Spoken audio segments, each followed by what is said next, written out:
I mean, look, Liz Cheney is a fantasy being developed by the elite news media. But the truth is, we saw in Wyoming where people rendered judgment.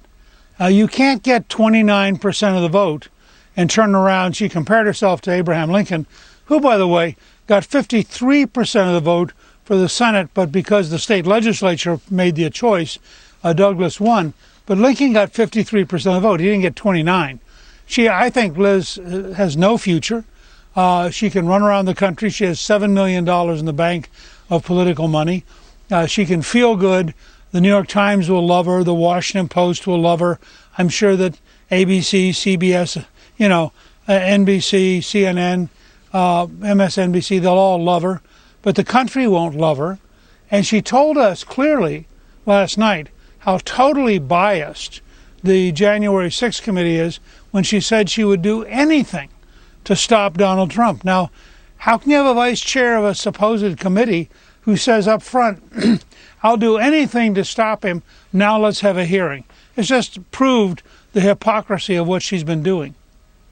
Well, Newt, she referenced the Civil War last night in her kind of concession speech. Then she went back on the Today Show this morning and kind of did a repeat of that. Watch. I think the Republican Party today is in very bad shape, and I think that we have a tremendous amount of work to do. I think it could take several election cycles, but the country has got to have a Republican Party that's actually based on substance, based on principles. Well, and the Republican Party has never been in a better position to slaughter the Democrats in the midterms, I'd say. Well, first of all, we have a majority of the governors. We have a majority of the state legislators. I think we're about to win a sweep in the House and Senate. We have probably the most unique political figure in modern times. Donald Trump has actually won the nomination fight more than anyone in American history. And of the 10 people who voted to impeach him in the Republican Party, 8 of them are gone, including Liz Cheney. So, no other political figure in American history has had the reach that he has. Now, she's correct. If what you're looking for is an old-fashioned, pro-war, pro-establishment Republican who doesn't really represent the people. But remember, if you believe in government of the people, by the people, and for the people, Wyoming spoke, and it spoke decisively, and Liz Cheney wasn't on the winning side. Well, I want to play that Civil War soundbite now, Newt, because, again, a lot of people missed what she said last night. They need to hear it, especially given the accusations that somehow conservatives are stoking violence or wanting violence. Watch.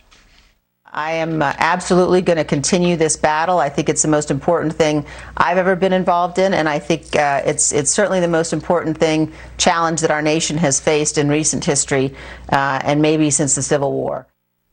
Okay, Newt, you're a historian. Go ahead. Take a crack at the Civil War. Well, no, look, I actually agree with her.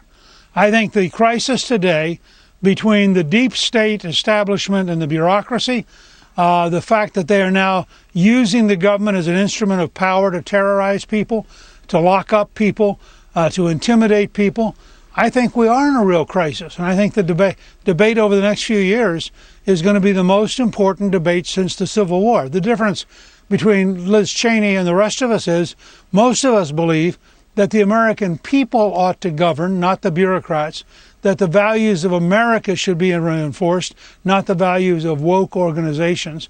When you have things like the Milwaukee Teachers Union, which wants to fire whites first, pure absolute racism, I think that there is going to be a huge fight, and I think they're going to lose.